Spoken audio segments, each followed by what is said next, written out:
Doc Kilberg, the Video Foot Doc, here with another video for you on all things foot and ankle. Today I'm going to talk about what a corn or a callus is. Now essentially a corn and a callus are the same tissue. It just happens to differ based on where they're located. A callus typically tends to describe this tissue when it's on the bottom of the foot or along the sides of the foot, while a corn describes this type of tissue when it's located on the toes, either on top or in between the toes or across the end or the bottom of the toes, which is less common. Essentially, corns and calluses are tissue known as hyperkeratosis.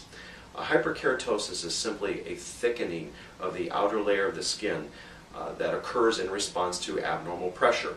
Now, this abnormal pressure can occur one of two different ways, and oftentimes it's a combination of these two ways. The first is when there's excessive pressure on the skin itself, simply from a tightly fitting shoe or just abnormal pressure area because of one's foot structure on the bottom of the foot. Also along the sides of the foot, when people have bunions or tailor's bunions, that can also create an abnormal pressure point along the sides as well. The other component to this is internal pressure.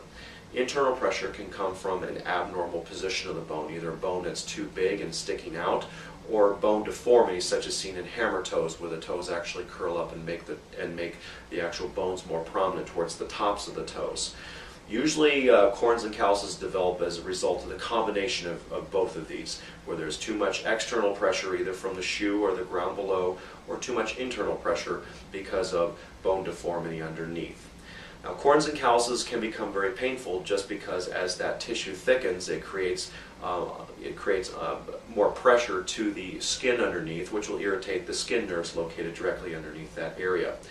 Now, unfortunately, corns and calluses for diabetics and people with poor sensation can be particularly dangerous.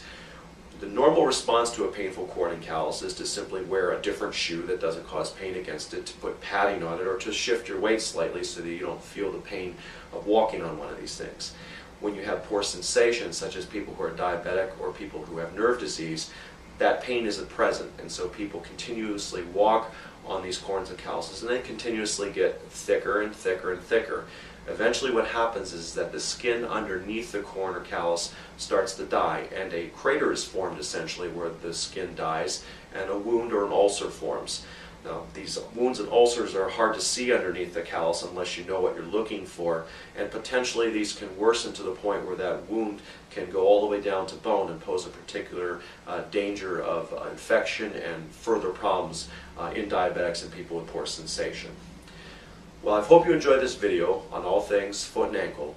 Please look for more videos on this site as well as others, or you may find my website at www.inpodiatrygroup.com. Thank you.